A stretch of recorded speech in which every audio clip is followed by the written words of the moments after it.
First, Peter Woods with the late news on 2.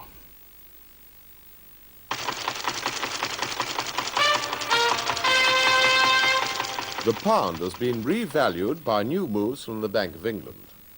The government's decision to allow the pound to float upwards against the dollar and other currencies lifted sterling to its highest level for 18 months tonight.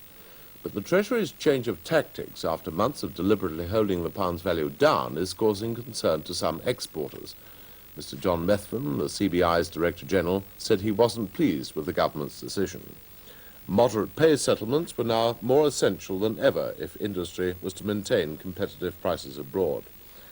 But Sir Geoffrey Howe, the opposition Shadow Chancellor, welcomed the move and said the government had done exactly what the Shadow Cabinet had said they should do. Tonight, the pound closed at $1.84, up 6 1/4 cents. That's an effective revaluation of 3.5%. And against other currencies, it also improved to stand at 64.6% of its 1971 value. Richard Whitmore asked a foreign exchange dealer what effect the rising pound has had on the money markets. Well, it's created an extremely busy market, but it's been a good two-way market. There have been plenty of buyers and plenty of sellers, but as the rate has gone up from the opening by about 1 cent, clearly there have been more buyers of sterling than sellers. The Bank of England, I suspect, will have smoothed out the operations and taken in just a few here and there, but I don't think there's been any concerted Bank of England operation at all today. Well, at the moment, as you close here, it's reached, what, 184? Yes.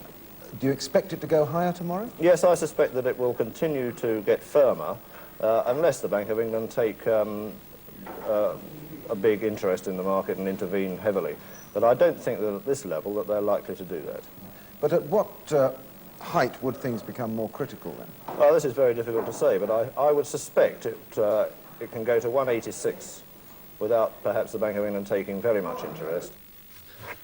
British Leyland's car workers have voted nearly 2 to 1 to accept the company's plans to reform wage bargaining.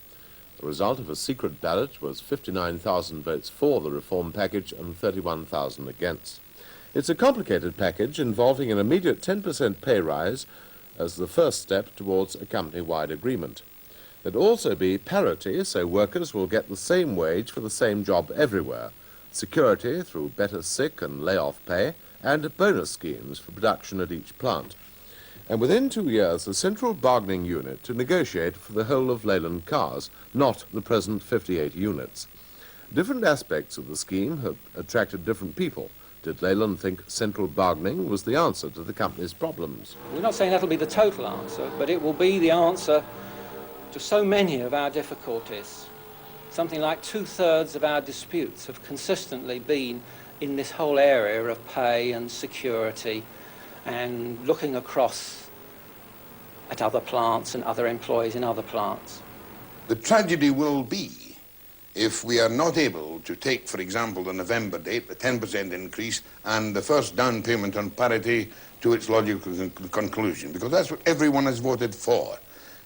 No one should be under any illusions about the situation that if they don't come forward with those goods, the psychological reaction on our people, not only here but through the whole of Leyland cars, will be destructive. The shop stewards representing the 3,000 manual workers on unofficial strike at British Oxygen have tonight recommended a return to work. Mr. John Miller, the Transport Workers' National Chemical Officer, said the company had made a fairly substantial new offer. But voting was close, 38 in favour, 36 against. Further talks are planned on Thursday, after the men at 46 depots around the country have been consulted. The Police Federation have accepted the government's pay offer. The Federation's executive, representing 100,000 police officers in England and Wales, agreed to accept the pay offer of 10% backdated to September, plus an independent inquiry into pay and conditions. Federations in Scotland and Northern Ireland also agreed. The Home Secretary has given an undertaking that he'll accept the conclusions of the inquiry. And the Home Secretary has also seen leaders of the Firemen's Union and their employers. But his surprise move doesn't seem to have bridged the gap between them on pay. The firemen have been offered 10%, they want 30%, and may strike if they don't get it. At the United Nations, America, Britain and France tonight vetoed proposals by African members in the Security Council for stiff sanctions against South Africa. Among other things, the rejected proposals would have banned arms shipments to South Africa and halted foreign investment. One resolution was adopted strongly condemning South Africa for repressing the black majority and calling for the release of those detained for their opposition to apartheid. Now Rhodesia, and Lord Carver, the man chosen under the Anglo-American peace plan to serve as resident commissioner during the transition to majority rule, has had his first round of talks with African leaders. Lord Carver, in the Tanzanian capital, has had a meeting with Mr. Nkomo and Mr. Mugabe, the leaders of the Patriotic Front. From Dar es Salaam, Martin Bell reports. Of this latest British mission to Africa, the least that can be said is that the show is on the road. Nobody walked out. The Patriotic Front leaders agreed to a later meeting with Lord Carver's team at a date to be announced, and Mr. Nkomo, who was acting as spokesman, was uncharacteristically restrained in his comments afterwards.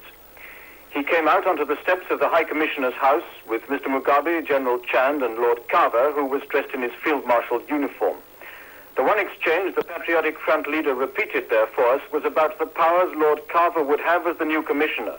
Powers, Mr. Nkomo said, that no person on the globe had ever had. The Patriotic Front here were repeating an old objection that the Anglo-American plan was an attempt to recolonize Rhodesia.